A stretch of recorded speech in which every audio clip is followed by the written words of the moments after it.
Clear कर दिया कि आप निमंत्रण नहीं दे रहे हैं। लेकिन जो लोग तो शुरुआत से राम के नाम पर विरोध करते थे, उन लोगों तक पहले निमंत्रण भेज दिया गया है और बाकी लोग इंतजार में हैं। डॉक्टर अजीज खान को भी ले आइए फ्रेम में, क्योंकि उन्होंने तो गंभीर आरोप लगा दिए प्रेम शुक्ला जी आप पर। देखिए, यही जो है हिंदुत्व और सनातन की यही खूबसूरती है कि जो है भगवान श्री कृष्ण ने जब इंद्रप्रस्थ का निर्माण करवाया जी, तो दुर्योधन को भी निमंत्रण भेज दिया। ये अलग बात है कि दुर्योधन वहां, तो यहाँ दुर्योधन है कौन? वो फंस गए और महाभारत की नींव पड़ गई। ये दुर्योधन कौन है यहाँ पर? ये और बता दो। अब दुर्योधन बताने की आवश्यकता है क्या आपको? मैं इसलिए तो सर पूछ लेता हूँ। शाहीन साहब भी जुड़ गए, शाहीन साहब भी जुड़ गए मेरे साथ। वही दुर्योधन है। अच्छा चलिए, अजय जी कुछ कहना चाह रहे हैं? साहब बोल देंगे कि महाभारती को डायन कौन कर रहा? अब यही चर्चा कर लेते हैं। प्रेम जी, आपने जब शुरू कर दिया है, अजय जी देखिए मृदुल जी, घमंड तो कंस का नहीं रहा, दुर्योधन का नहीं रहा, रावण का नहीं रहा, तो इन प्रोपोगंडिस्टों का घमंड क्या कहते हैं घमंडिया गठबंधन आपका है। नहीं, ये तो आप कुछ भी नाम कर दें, इनके बदलने से कोई देश कोई बदलेगा? ये इनके बदलने से कोई नाम कोई बदलेगा? मैं अगर ये कहने लगूं कि ये प्रेम नहीं है, ये दुश्मन है, या ये प्रेम नहीं है, ये अधर्म है, तो मेरे कहने से प्रेम तो प्रेम ही रहेगा ना नाम।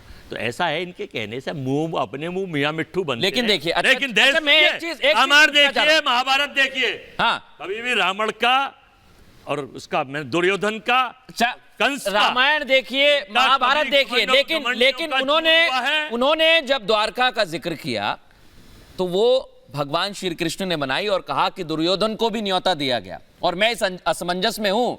अब अनभिज्ञ कह लीजिए मुझे आप इसके लिए, अगर मुझे समझ नहीं आया दुर्योधन कौन है, इसलिए मैं पूछ रहा हूं। सुनो, और इसलिए मैं पूछ रहा हूं। प्रोफेसर रागी, जीएम शाहीन साहब तुरंत आ रहा हूं इसके बाद आपके पास, इसके बाद सुबोध जी आपके पास। देखिए, दुर्योधन का मतलब है कि धर्मम जानामि अहम नचः प्रवृत्ति।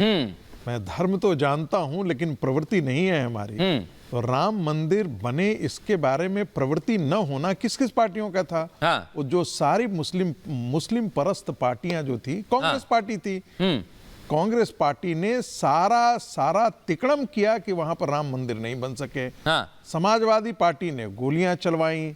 जब राम मंदिर का मुद्दा आता था, लालू प्रसाद आ रहा हूं डॉक्टर अजीज, तुरंत आ रहा हूं। जीएम शाहीन सर, फिर उसके बाद आपके पास। तो ये सारी पार्टियां ऐसे हैं दो दुर्योधन की वृत्ति से और यही आसुरी वृत्ति से ग्रस्त थी। और ये बात बहुत साफ। जब महाभारत का जिक्र हो रहा है, जीएम शाहीन साहब को मैं इसलिए चर्चा में ले आया क्योंकि महाभारत में भी सर प्रेरित किया गया था कि आप लड़िए, धर्म के लिए लड़िए। और यहां पर एक सेकंड अजय जी आ रहा हूं मैं, सुनिए। तो आज बड़ी दिलचस्प तस्वीर आई है। नहीं, बहुत दिलचस्प तस्वीर है ये जो आप, नहीं सुनिए मेरी बात, मेरी बात सुननी होगी। आज जो दिलचस्प तस्वीर आई वो क्या थी? कार्यकर्ताओं ने कहा देश का नेता कैसा हो, नीतीश कुमार जैसा हो। शाहीन साहब आप बैठे हुए हैं, बगल में अजय जी भी बैठे हैं, क्या आपको लगता है ऐसा होना चाहिए? नहीं, देखिए, हर एक आदमी को, हर एक जो पार्टी के लीडर्स है, उनको हक बनता है कि वो अपनी नेता की बात करे। लेकिन जहां तक इंडिया गठबंधन की बात है, हम बार बार कह रहे हैं, वो इंडिया गठबंधन तय करेगा कि देश का नेता जो है वो किसको बनाना है। उन्होंने तो मल्लिकार्जुन खड़गे का नाम आगे किया। अब बताइए, हम कहां मना कर रहे हैं बाबा? अच्छा है तो सीधा नहीं, देखिए, हमने कभी नहीं कहा कि हमारे नीतीश कुमार को प्रधानमंत्री बनाए। कभी नीतीश कुमार ने ऐसी बात की है क्या? कभी नहीं की है। हम क्या कहते हैं कि जो भी इंडिया गठबंधन का डिसीजन होगा वो सब हमारा डिसीजन होगा। लेकिन एक बात मैं बताना चाहता हूँ, प्रोफेसर सुबोध आ रहा हूं मैं। जैसे राम मंदिर की बात की गई, मुझे ये बताइए, जैसे प्रोफेसर साहब ने कहा, कौन सी पार्टी थी जो जिसको ये खुशी नहीं कि राम मंदिर बने? एक पार्टी का नाम बताए कि किसको ये खुशी नहीं है। और आप बिल्कुल गलत बता रहे हैं। राम मंदिर हर एक का है।